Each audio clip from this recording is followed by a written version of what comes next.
Assalamualaikum warahmatullahi wabarakatuh. Saya Sukimun, calon guru penggerak angkatan 9 dari SMP Negeri 10 Kerinci.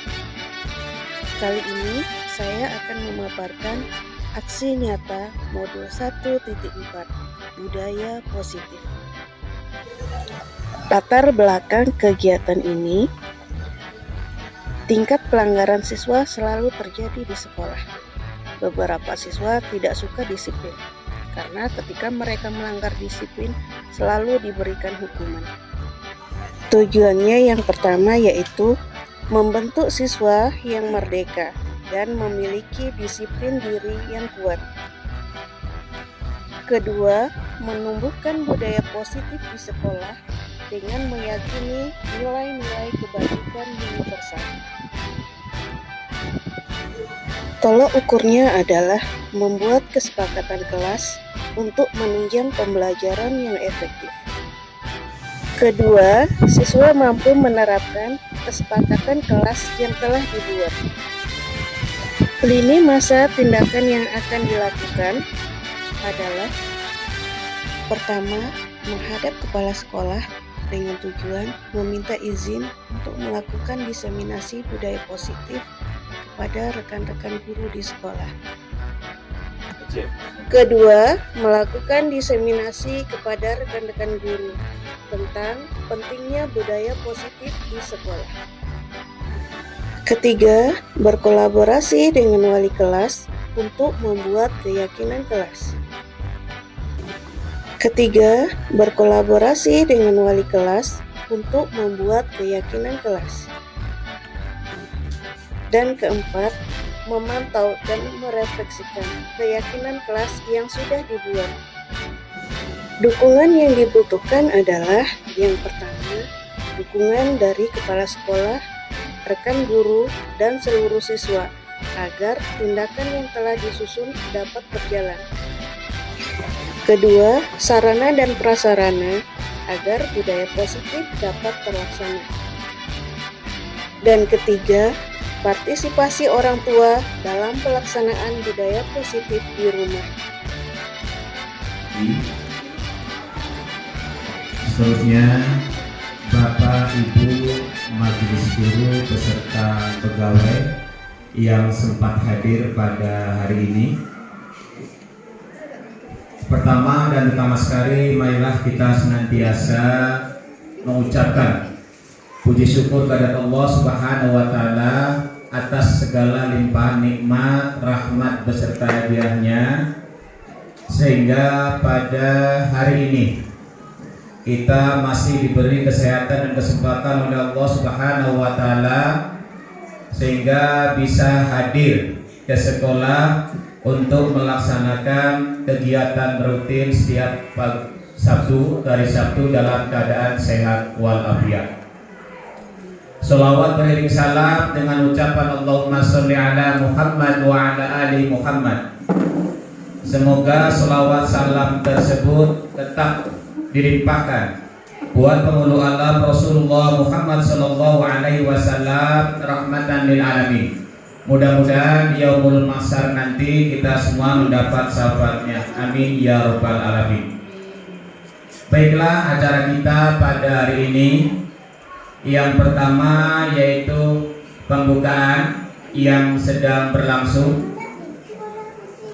Sebelum acara demi acara kita mulai, mari bersama-sama kita membaca basmalah terlebih dahulu. Bismillahirrahmanirrahim. Terima kasih. Dengan bacaan basmalah tersebut akan membawa kita pada acara hari ini. Memasuki acara yang kedua yaitu pembacaan doa yang dalam hal ini akan diimami oleh Bapak Efriadi. Kepada beliau dipersilakan. Bismillahirrahmanirrahim. Assalamualaikum warahmatullahi wabarakatuh. Sebelum kita melaksanakan acara ini, marilah kita berserah diri kepada Allah Subhanahu wa Ta'ala. Semoga acara ini dirahmati Allah Subhanahu wa Ta'ala. ila hadratil Nabi Al-Fatihah.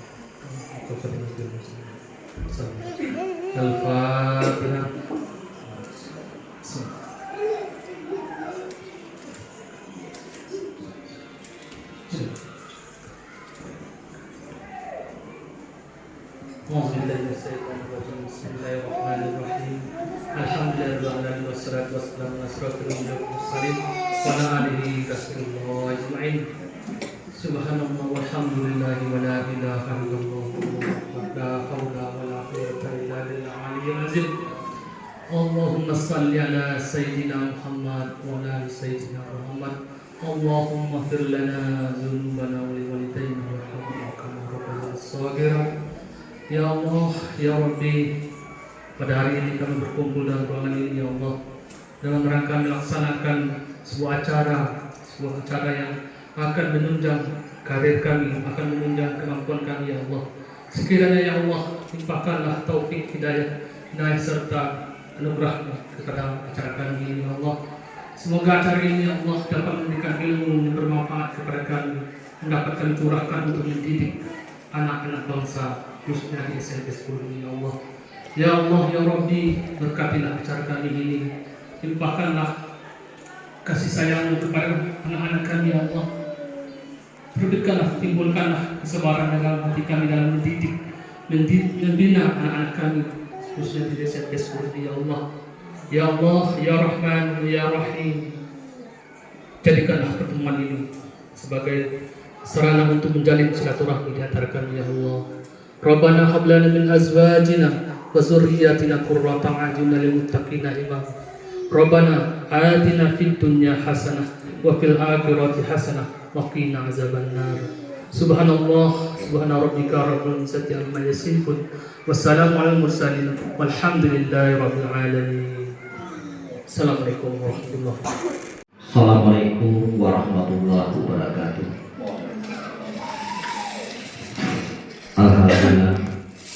Alhamdulillahirrahmanirrahim. Salatu wassalamu ala asyrafil mursalin wa ala alihi wasallam. Amma yang saya hormati Bapak Wakil Kepala SPN PJ, yang saya hormati Bapak Ibu dan seluruh pegawai SMP Negeri 10 Kerinci yang sempat hadir pada kegiatan kita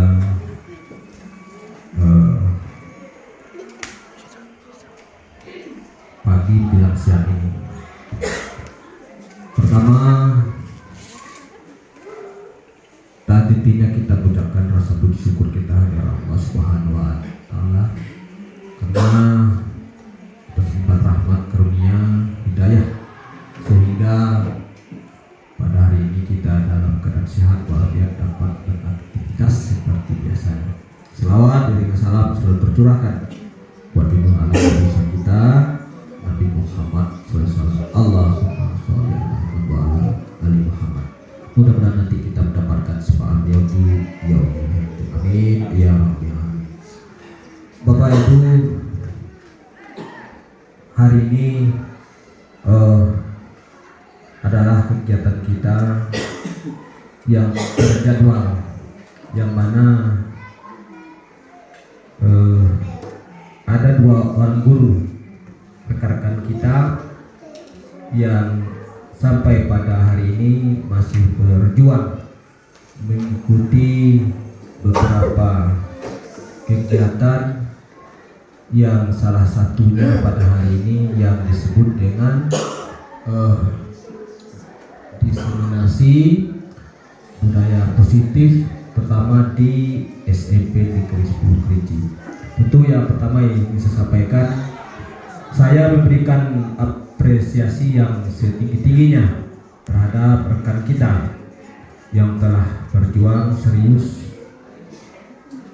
sungguh-sungguh sampai pada titik ini. Kita harus mendukung apa yang kita harapkan bersama, ya. Jadi guru penggerak ini bukan hanya untuk sekolah kita. Ini menjadi acuan, menjadi penyemangat, menjadi motivasi bagi kita, terutama bagi bapak yang belum sampai kepada kakak kita. Namun demikian kita juga masih tertinggal di sekolah lain dan lulus langkah yang sudah dapat sertifikat. Itu pertama. Yang kedua yang ingin saya sampaikan, tentu terima kasih yang sebesar-besarnya kepada Assalamualaikum warahmatullahi wabarakatuh. Alhamdulillah, alhamdulillahirobbilalamin. Salatu wassalamu ala asyrofil mursalin wa ala alihi wasallam. Amma ba'du. Yang saya hormati Bapak Wakil Kepala SPM Negeri 10 PJ, yang saya hormati Bapak Ibu menjadi seluruh pegawai SMP Negeri 10 PJ yang sempat hadir pada kegiatan kita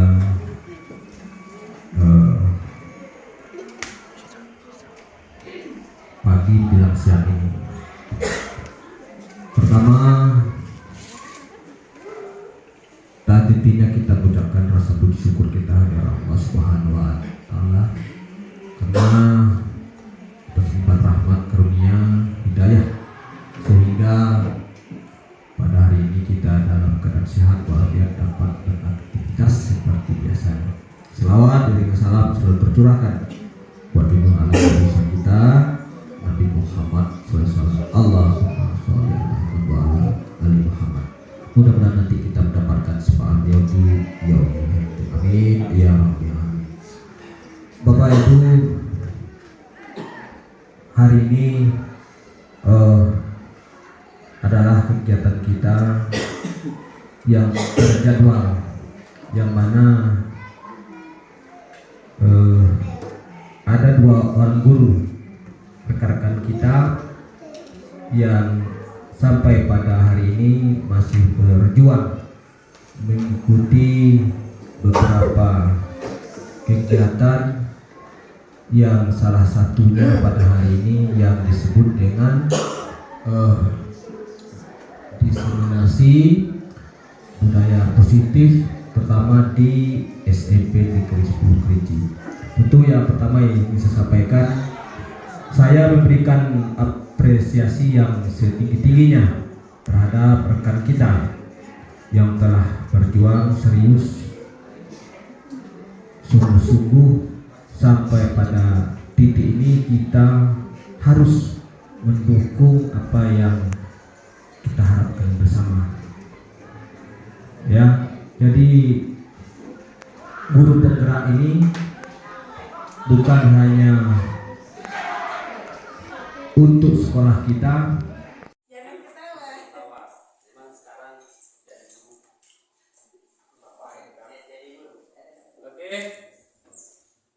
Assalamualaikum warahmatullahi wabarakatuh.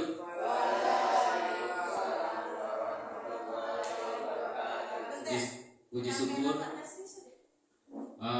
kita bersama kita banyak kehadiran Allah Subhanahu wa Ta'ala yang telah memberikan kesempatan dan memenuhi undangan kami berdua, saya dan Ibu Sukinet, untuk hadir memenuhi tugas kami di modul 1.4.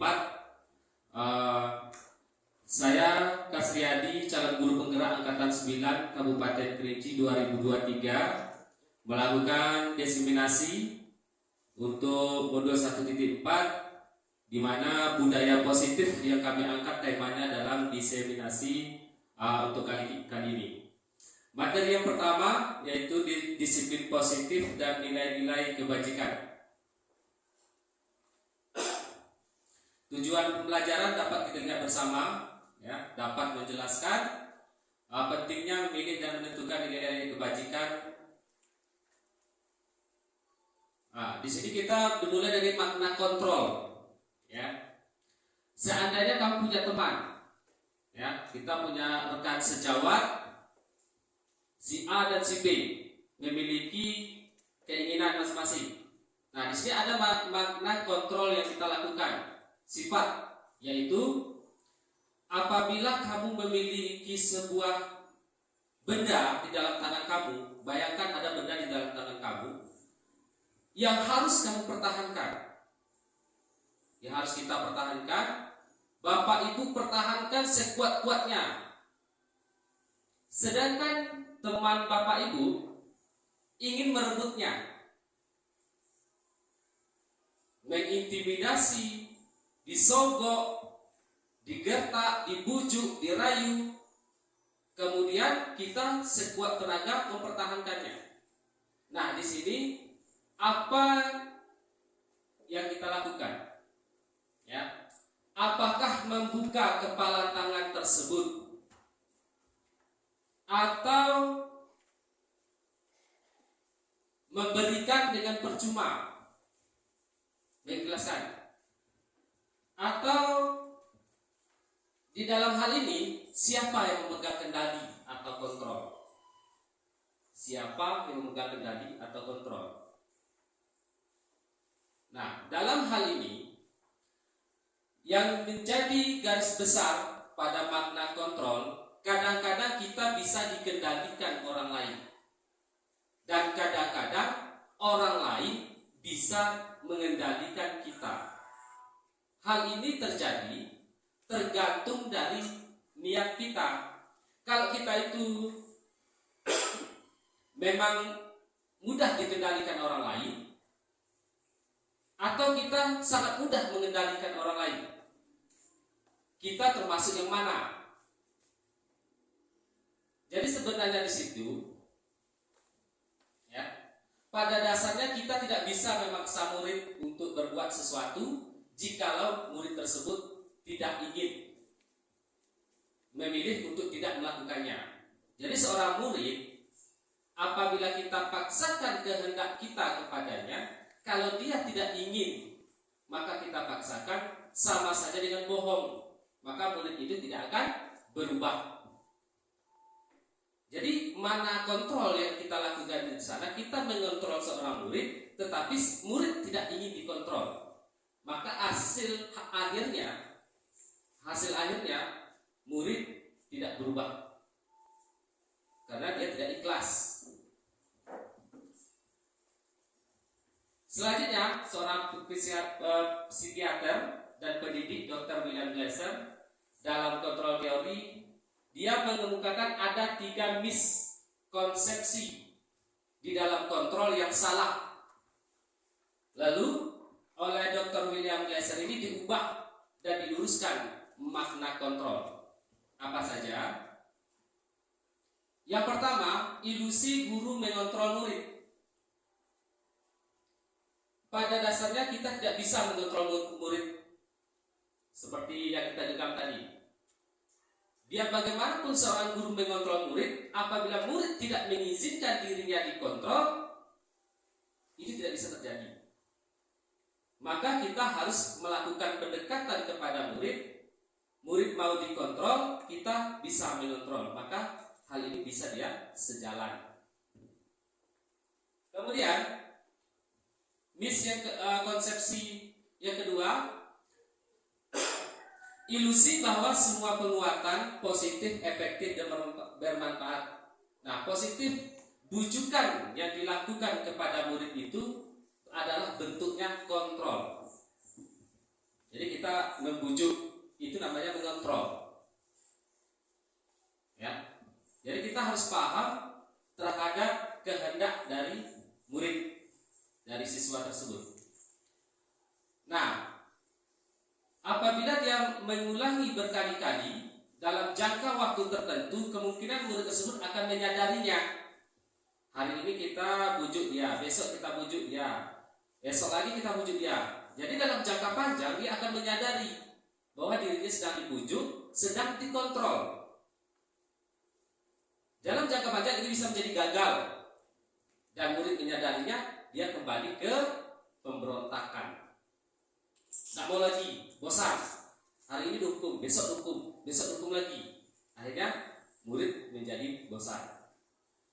Kemudian yang ketiga, ilusi bahwa kritik dan membuat orang merasa bersalah dapat menguatkan karakter. Nah, Sering seorang guru kepada siswa itu walaupun nadanya tidak membentak, merayu dan membujuk, tetapi membuat murid merasa bersalah. Nah, ini sering kita lakukan tentang kepada murid. Maka sifat negatif dalam jangka panjang nanti dia akan berubah menjadi negatif. Nah, ini yang dimaksud dengan kritik dan membuat orang merasa bersalah. Jadi merasa bersalahnya di situ kita harus selesaikan di penghujungnya, harus jelas. Yang keempat, ilusi bahwa orang dewasa memiliki hak untuk memaksa. Setiap kita ini menjadi orang dewasa tentu memiliki kekuasaan. Kita dapat memaksakan kehendak kita kepada murid, dan murid tidak menyadari. Mereka merasa direndahkan. Kita orang dewasa merasa kuat. Tidak ada cerita murid melawan, karena kita orang dewasa memiliki hak untuk memaksa atau berkuasa. Nah, hal yang seperti ini harus kita hindari sebagai seorang guru.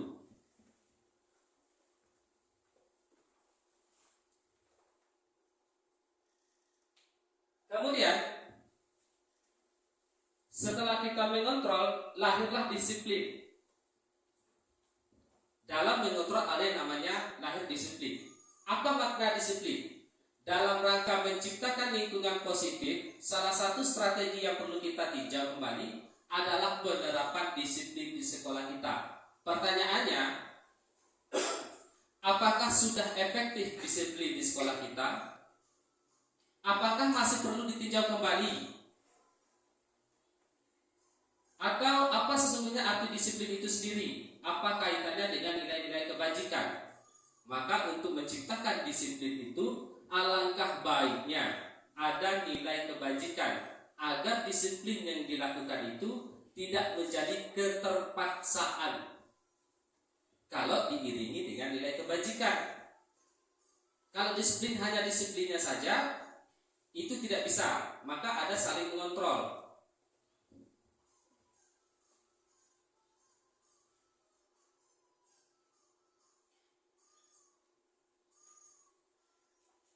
Ketika mendengar kata disiplin, apa yang terbayang di benak Anda? Apakah sebuah peraturan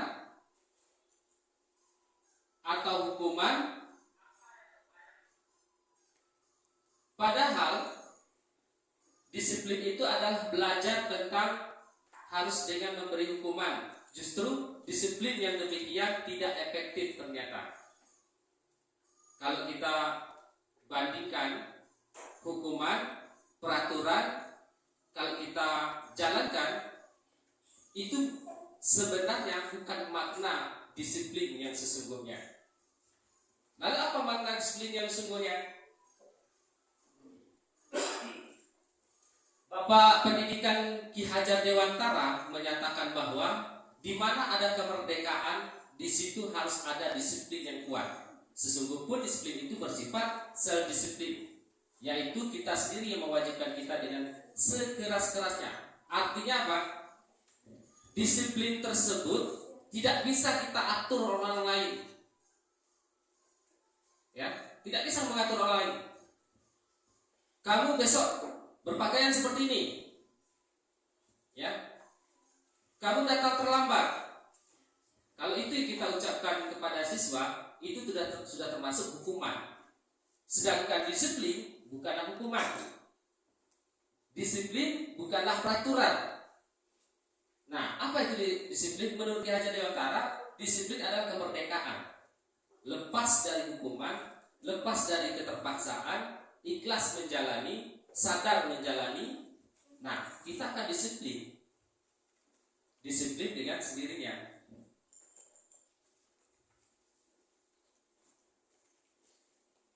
Disiplin itu dalam kata merdeka itu tadi, di situ disebutkan disiplin yang sebenarnya adalah merdeka. Apa itu merdeka? Artinya tidak hanya terlepas dari perintah akan tetapi juga cakap dalam membuat perintah diri sendiri. Nah, disiplin kita tidak harus memerintah orang lain, tetapi disiplin itu kita sendiri yang perintah diri sendiri dulu. Apabila sudah bisa memerintah diri sendiri dengan cakap, barulah merdeka itu ada. Kalau masih dikontrol oleh orang lain, kalau masih disiplinkan oleh orang lain, maka kita belum merdeka. Masih dijajah dan diatur. Kata merdeka itu lepas dari hukuman, keterpaksaan, melakukan atas inisiatif diri sendiri. Itu merdeka namanya. Dengan kata lain, seseorang yang memiliki disiplin diri berarti mereka bertanggung jawab terhadap apa yang dilakukannya, karena mereka mendasarkan tindakan mereka pada nilai-nilai kebajikan universal. Mari kita bayangkan alangkah indahnya seandainya disiplin itu dijalankan dari setiap individu.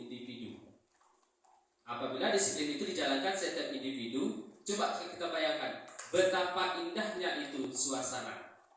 Tidak ada kotor, tidak ada. Piket, kita sering bilang ke siswa piket. Kalau disiplin itu ada, saya rasa piket itu tepat waktu. Iya kan? Sama dengan kita guru, datang pasti tepat waktu, masuk kelas pasti tepat waktu. Apabila disiplin itu ada setiap individu yang menjalankan.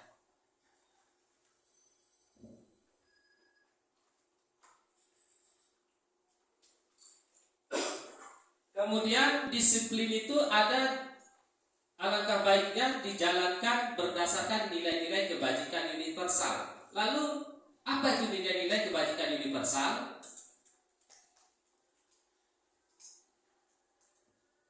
Dian Dosen tahun 98 mengungkapkan bahwa dengan mengaitkan nilai-nilai kebajikan yang diyakini seseorang, maka motivasi intrinsiknya akan terbangun sehingga menggerakkan motivasi dari dalam. Nah, sekarang kita tinjau nilai-nilai kebajikan dari 6 institusi. Yang pertama, nilai kebajikan yang pertama adalah profil pelajar Pancasila. Nah, ini yang kita sudah ketahui bersama-sama, yang sering kita lakukan, yang selalu menjadi visi misi dalam pembelajaran, dalam sekolah, dalam berkegiatan, kemudian belajar di dalam kelas. Nah, ini tidak bisa ditinggalkan. Yang kedua, sikap murid. Nah, sikap murid itu harus memiliki nilai kebajikan. Itu ada berapa itu? 1, 2, 3, 4, 5, 12. Itu harus dimiliki. Pertanyaannya, sudahkah murid kita memiliki nilai kebajikan ini? Itu masing-masing kita tahu. Ya. Toleransi, rasa hormat, integritas, kreativitas, kerjasama, percaya diri, komitmen. Kemudian yang ketiga, cinta Tuhan dan segenap ciptaannya. 9 pilar karakter. Nah, 9 karakter ini adalah nilai kebajikan yang juga harus dimiliki di lingkungan sekolah. Bukan siswa saja, seluruh warga sekolah, mulai dari kepala sekolah sampai ke pelayan, dari siswa, guru, TU, semuanya yang di warga sekolah harus memiliki 9 pilar karakter. Cinta Tuhan. Sebaiknya salah satu visi misi sekolah kita kan adalah bertakwa kepada Tuhan yang Maha Esa. Nah, sebagian kita mengajar ada yang tidak membaca doa sebelum belajar atau sesudah belajar. Nah, dari situlah kita tidak menjalankan visi dan misi sekolah. Walaupun tidak semua, hanya 1-2 orang dari guru. Keempat, petunjuk seumur hidup dan keterampilan hidup. Nah, nilai kebajikan untuk keterampilan hidup itu apa saja? Dapat dipercaya. Jadi terampil, harus lurus hati. Ini enggak, murid kita banyak yang jadi penipu. Ya. Berbohong. Lurus hati. Pendengar yang aktif, mereka mendengarkan apa yang kita ucapkan, mereka mendengarkan. Tetapi setelah mendengarkan, blank, hilang, tidak nyangkut dan tidak lama tersimpan. Memberikan yang terbaik dari diri untuk petunjuk hidup, itu banyak. Peduli, penalaran, bekerja sama. Walaupun sebenarnya nilai-nilai kebajikan dari 9 dari beberapa ini 6 dari satu ke satu memang memiliki ada yang sama. Yang kelima, empati, suara hati, kontrol diri. Nah, banyak siswa kita tidak kontrol diri ya. Bicara juga termasuk mengontrol diri. Sebelum siswa kita ini berbicara, tolong kita ajarkan berpikir dulu sebelum mengeluarkan kata-kata. Kontrol. Jangan lepas saja ngomong. Akhirnya siswa kita banyak yang berbicara tidak pas atau ngomong dan yang bahasa sekarang itu bahasa gaul banyak berubah-ubah. Bahkan siswa kita banyak berbicara tetapi tidak tahu maknanya. Mendengar temannya mengucapkan dia ikut, tetapi tidak tahu bahwa maknanya kotor. Pertama, saya mengucapkan ribuan terima kasih kepada yang pertama Bapak Kepala Sekolah, karena meskipun hari ini agendanya padat, beliau masih menyempatkan diri untuk menghadiri acara diseminasi kami ini. Kemudian kepada Bapak Ibu guru dan tata usaha, kami mengucapkan terima kasih yang sebesar-besarnya karena sudah meluangkan waktu untuk mengikuti acara diseminasi ini. Baik Bapak Ibu, mungkin kalau dari saya tidak terlalu panjang, tapi aplikasinya. Sebelum kita lanjutkan, mohon Bapak Ibu untuk berdiri dulu. Kita refleksi dulu biar tidak dekat. Silakan Bapak Ibu untuk berdiri.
Baik, Bapak Ibu sekalian, Bismillahirrahmanirrahim. Assalamualaikum warahmatullahi wabarakatuh. Waalaikumsalam warahmatullahi wabarakatuh. Baik, terima kasih Bapak Ibu semuanya yang sudah sampai saat ini memenuhi undangan saya dan Pak Kasri dalam acara diseminasi budaya positif calon guru penggerak angkatan 9 SMP Negeri 10 Kerinci. Yang saya hormati Bapak Kepala SMP Negeri 10 Kerinci beserta wakil. Yang saya hormati Bapak dan Ibu Majelis Guru beserta staf tata usaha yang berkesempatan hadir pada hari ini. Baik, materi saya yang pertama yaitu tentang keyakinan kelas. Nah, apa itu keyakinan kelas?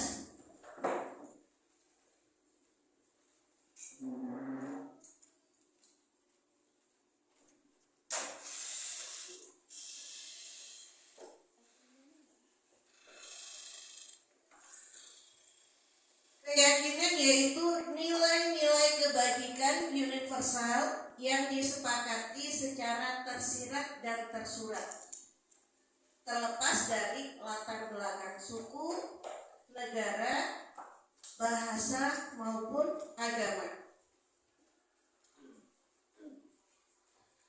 Prosedur pembentukan keyakinan kelas. Yang pertama, seluruh warga kelas dipersilakan untuk bercurah pendapat, untuk membuat peraturan yang perlu disepakati. Kemudian, mencatat semua masukan-masukan para murid warga sekolah di papan tulis atau di kertas besar.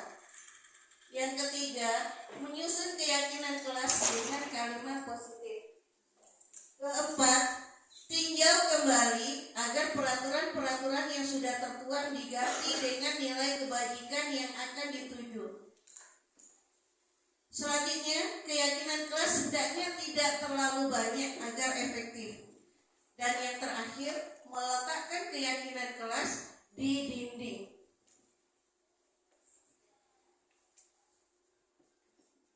Baik Bapak Ibu, sekarang kita lihat bagaimana pembentukan keyakinan kelas yang sudah saya lakukan.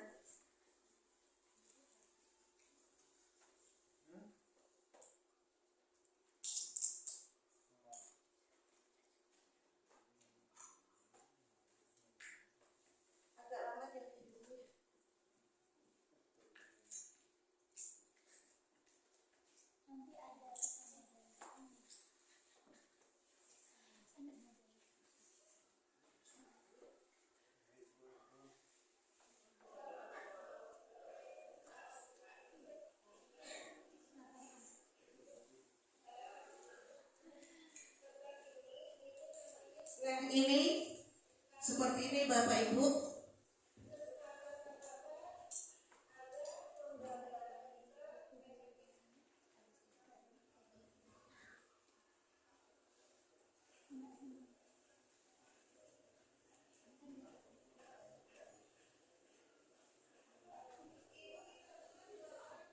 Kemudian hasil dari ide-ide seluruh anggota kelas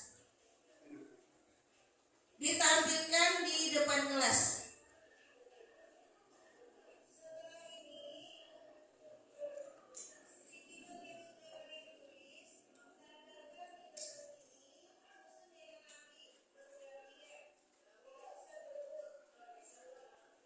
Nah, seperti ini Bapak Ibu. Jadi ide-ide dari seluruh siswa kita itu ditempel di depan.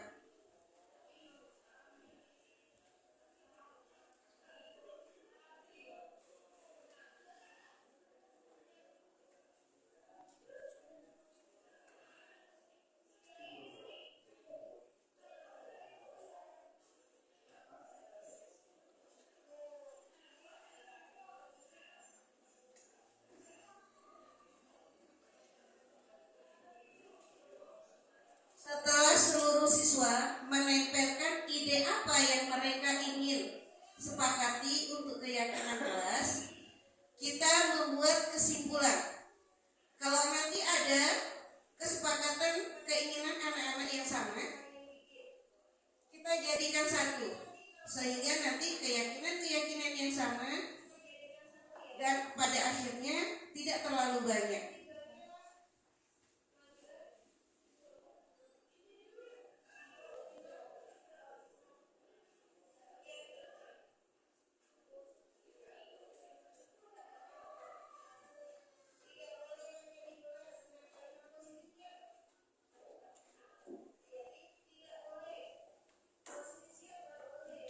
Tadi ya, kesepakatan kelas salah satunya harus menggunakan kalimat positif. Jadi tidak boleh makan di kelas. Kalimat positifnya apa? Boleh makan hanya pada waktu istirahat. Jadi itu kesepakatan kelas salah satunya adalah menggunakan kalimat positif.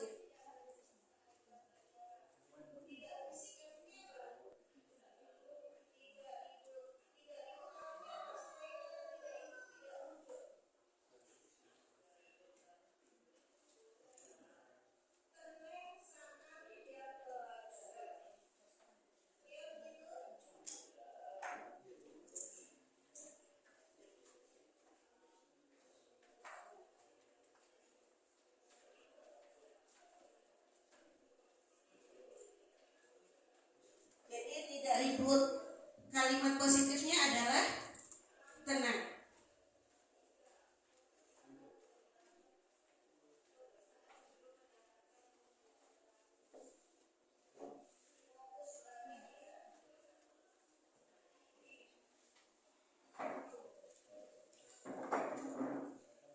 Fokus belajar. Ya, jadi tidak lari ke sana, tidak lari ke sini, fokus belajar.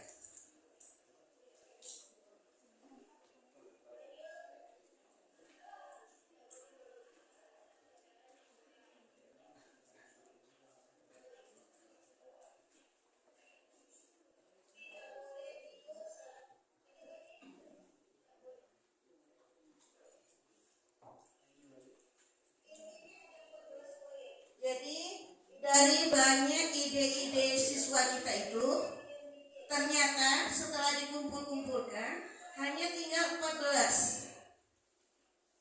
Itu yang sudah saya lakukan di kelas ya Bapak Ibu ya. Bapak Ibu nanti bisa menerapkannya di awal semester nanti. Silakan diterapkan supaya pembelajaran kita bisa berlangsung dengan efektif.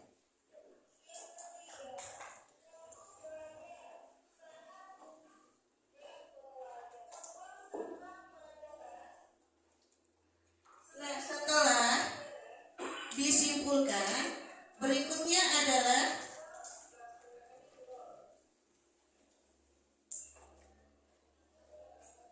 membuat kesimpulan yang sudah dibuat, dan setelah itu ditempelkan di dinding kelas. Nah, ini proses penempelan dari kesepakatan yang tadi sudah disimpulkan. Biarkan anak berkreasi, biarkan anak membuat idenya bagaimana supaya keyakinan kelas itu bisa tampil menarik. Supaya apa? Mereka merasa senang, mereka merasa memiliki dan melaksanakan apa yang sudah disepakati bersama.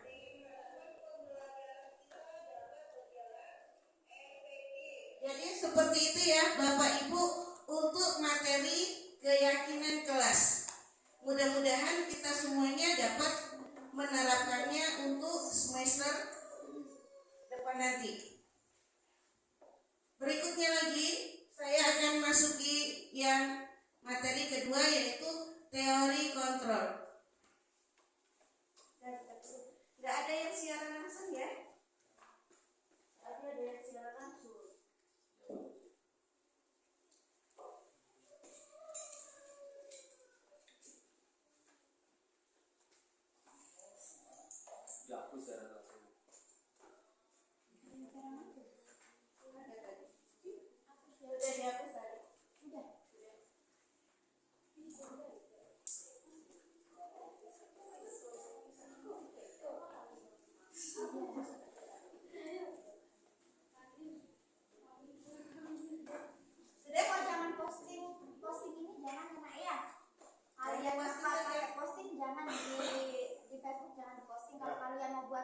boleh silakan, tapi jangan dipublikasikan.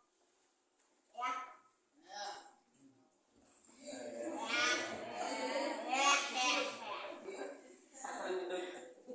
Kalau foto-foto boleh, Tapi jangan dipublikasikan pokoknya, baik di WA maupun di Facebook, TikTok. Oke. Yang terlepas dari latar belakang, suku, negara, bahasa maupun agama.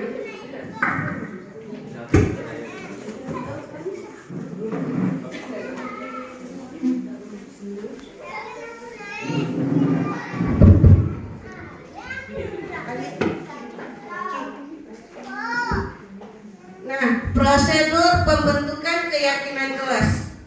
Yang pertama, seluruh warga kelas dipersilakan untuk bercurah pendapat, untuk membuat peraturan yang perlu disepakati. Kemudian yang kedua, mencatat semua masukan-masukan para murid atau warga sekolah di papan tulis atau di kertas besar. Yang ketiga, menyusun keyakinan kelas dengan kalimat positif. Yang keempat, tinjau kembali agar peraturan-peraturan yang sudah tertuang diganti dengan nilai kebajikan yang akan dituju. Berikutnya, keyakinan kelas hendaknya tidak terlalu banyak. Yang terakhir, meletakkan keyakinan kelas di dinding. Nah, bagaimana contohnya? Ini yang sudah saya terapkan. Kalau mungkin Bapak Ibu masuk di 8B, itu keyakinan kelas dulu sebelum saya belajar di pendidikan guru penggerak. Di sana masih ada kalimat negatif. Tetapi Bapak Ibu bisa lihat kembali di kelas 8A. Itu yang sudah saya terapkan setelah saya mengikuti pendidikan. Nah, ini contohnya Bapak Ibu.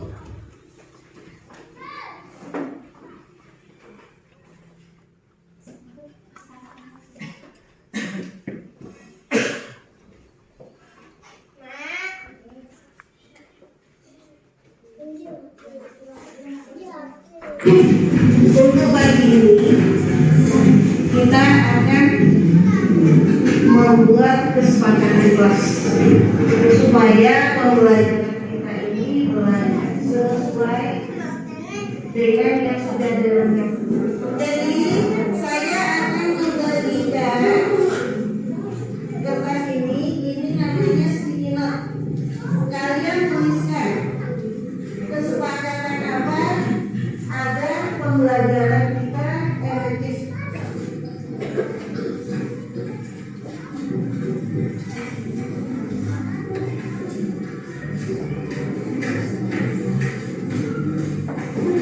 Itu kita teman doakan tembakan ini di bawah tulis.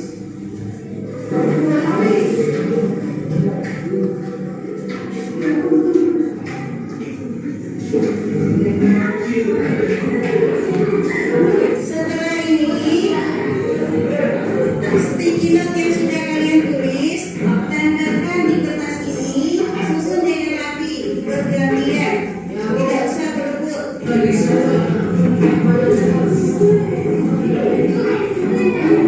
Jadi itu keinginan anak-anak, suruh tulis di sticky note.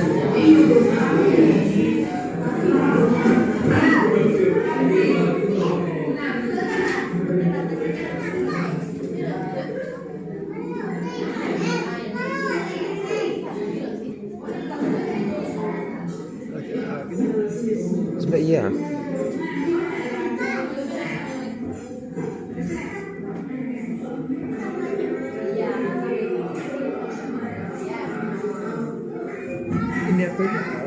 Selanjutnya, setelah anak-anak menuliskan, kita gurunya membuat kesimpulan dari apa-apa yang diinginkan oleh siswa.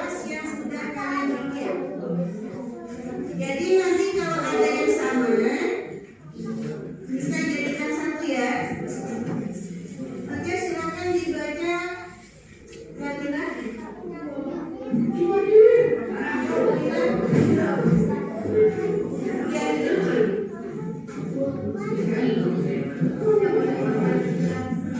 Tidak boleh makan di kelas. Nah, kalimat positifnya apa? Jadi tidak boleh. Positifnya apa? Boleh. Jadi bikinnya apa? Ya, ini kalimat positifnya. Makan hanya pada saat yang istirahat.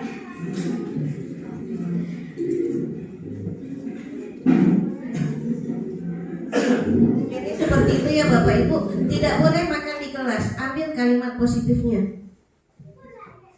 Makan hanya saat jam istirahat.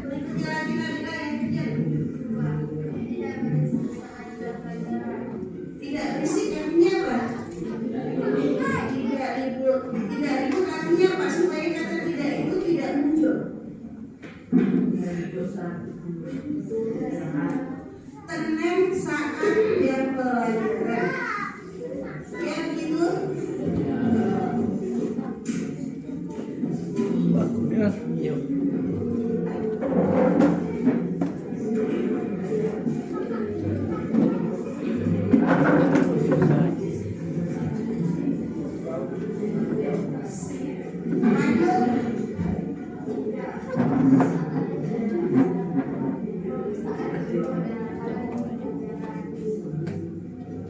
Fokus belajar ya.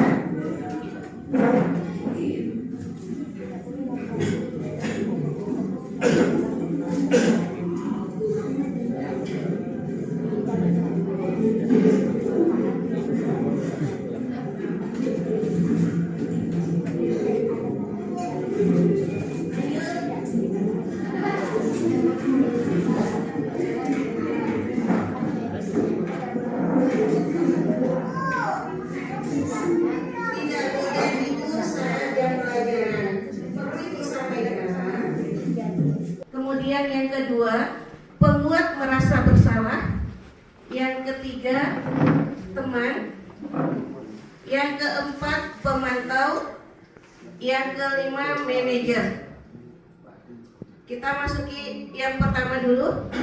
Penghukum, kondisinya seperti apa? Patuhi aturan saya. Itu kalau ada anak melanggar. Kamu selalu saja salah. Selalu. Pasti selalu yang terakhir selesai. Nah itu kalau kita sebagai penghukum. Ciri-cirinya bagaimana? Nada suaranya tinggi. Bahasa tubuhnya melotot. Jari menunjuk-nunjuk. Kemudian menghardik. Kalimat yang keluar, terlambat lagi. Pasti terlambat lagi. Sudah datang terlambat, kapan bisa datang tepat waktu? Nah itu untuk penghukum. Hasilnya bagaimana? Hasil dari kalau guru sebagai penghukum, kemungkinan murid marah dan mendendam atau bersifat agresif. Bisa jadi sesudah kembali duduk, murid tersebut akan mencoret-coret bukunya atau meja tulisnya. Lebih buruk lagi, sepulang sekolah, murid melihat motor atau mobil bapak ibu gurunya dan akan menggores kendaraan tersebut dengan paku. Kita masuk yang kedua, pembuat merasa bersalah. Pada posisi ini biasanya guru akan bersuara lembut. Pembuat merasa bersalah akan menggunakan keheningan yang membuat orang lain merasa tidak nyaman, bersalah atau rendah diri. Kata-kata yang keluar dengan lembut. Pertanyaan yang muncul biasanya kayak begini. Ibu sangat kecewa sekali sama kamu. Berapa kali coba Bapak harus memberitahu kamu? Gimana coba kalau orang tua kamu tahu kamu berbuat salah lagi? Nah itu pembuat merasa bersalah. Cirinya bagaimana? Cirinya nada suara memelas, halus, sedih, bahasa tubuhnya merapat ke anak, kemudian lesu. Kalimat yang keluar, contoh ini Bapak Ibu, adik, kamu ini gimana ya? Kamu sudah berjanji dengan ibu tidak akan terlambat lagi. Kamu kenapa ya? Senang sekali mengecewakan ibu. Ibu benar-benar kecewa sekali sama kamu. Hasilnya, murid akan merasa bersalah. Bersalah telah mengecewakan ibu atau bapak gurunya. Murid akan merasa menjadi orang yang gagal dan tidak sanggup membahagiakan orang lain. Kadangkala sikap seperti ini lebih berbahaya dari sifat penghukum, karena emosi akan tertanam rapat di dalam murid, menahan perasaan. Yang ketiga, sebagai teman. Kondisinya, guru pada posisi ini tidak akan menyakiti murid, namun akan tetap berupaya mengontrol murid melalui persuasi. Posisi teman pada guru bisa negatif ataupun positif. Positif di sini berupa hubungan baik yang terjalin antara guru dan murid. Guru di posisi teman menggunakan hubungan baik dan humor untuk mempengaruhi seseorang. Cirinya bagaimana? Cirinya nada suaranya ramah, akrab, bercanda, bahasa tubuhnya merapat pada murid, mata dan senyum jenaka. Kalimat yang muncul, "Adi, ayolah, bagaimana sih kamu kemarin kan sudah janji ke bapak? Sudah janji ke bapak bukan? Kenapa terlambat lagi?" Sambil tertawa ringan. "Ya sudah, tidak apa-apa. Duduk dulu sana. Nanti Pak Guru bantu kamu ini." Itu kalau kita posisinya sebagai teman. Hasilnya, dia ada dua dampak Bapak Ibu Guru. Dampak positifnya, murid akan merasa senang dan akrab dengan guru. Dampak negatifnya, murid menjadi tergantung pada guru tersebut. Bila ada masalah, dia merasa bisa mengandalkan guru tersebut untuk membantunya. Akibat lain dari posisi teman ini adalah Adi akan berbuat sesuatu bila yang menyuruh guru tersebut.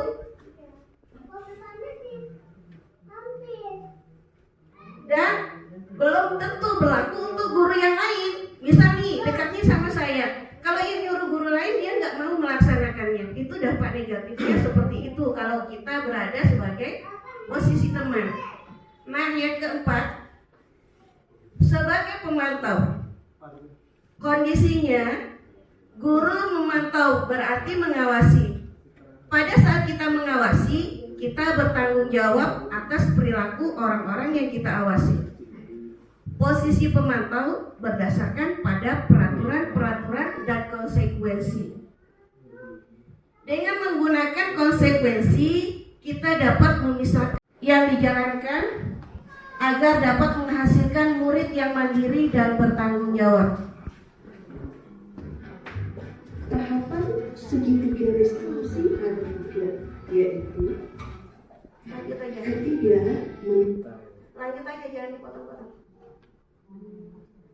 Yang baik. menaikkan keyakinan, proses menstabilkan identitas, mengubah identitas anak dari orang yang gagal dan kesalahan menjadi orang yang sukses. Proses validasi tindakan yang salah. Setiap tindakan adalah untuk memenuhi kebutuhan dasar. Seorang guru akan membuat penekanan dari teori stimulus ke cara berpikir kreatif yang mengenali tujuan dari setiap tindakan. Proses menanyakan keyakinan, memberikan pertanyaan bermakna pada murid agar guru memberikan bimbingan kepada murid untuk menunjukkan keyakinan dengan tindakan yang salah. Kasus pertama, hukum solidar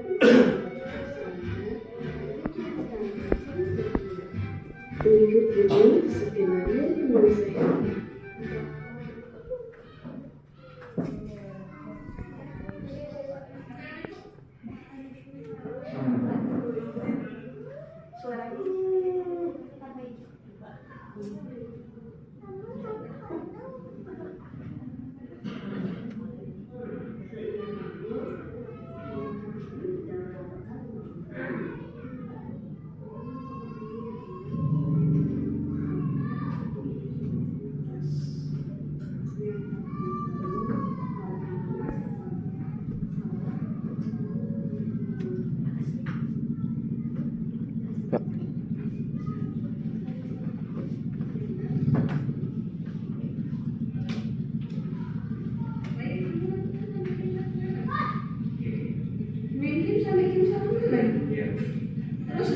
jam berapa? Jam Nah itu validasi tindakan salah. Itu materi kamu dan menerapkan. Menurut kamu, kalau terlambat itu sesuai nggak dengan kesepakatan kelas yang sudah dilalui? ya. Kesepakatan mana yang kamu lalui? Terus bagaimana caranya? Usahakan apakah kamu melakukan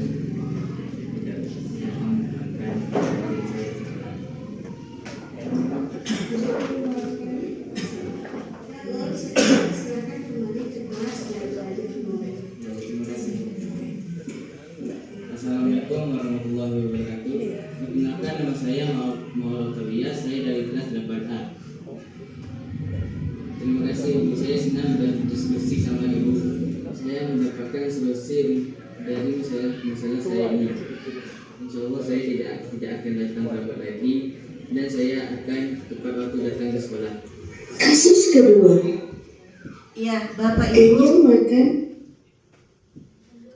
Bapak Ibu, itu salah satu cara menangani murid ketika kita menggunakan segitiga restitusi dan posisi kita sebagai manajer.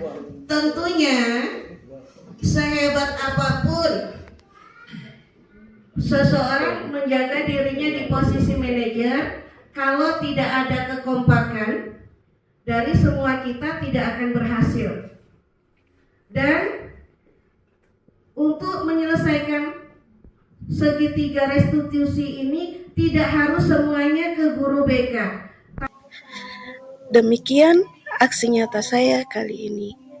Terima kasih. Wassalamualaikum warahmatullahi wabarakatuh.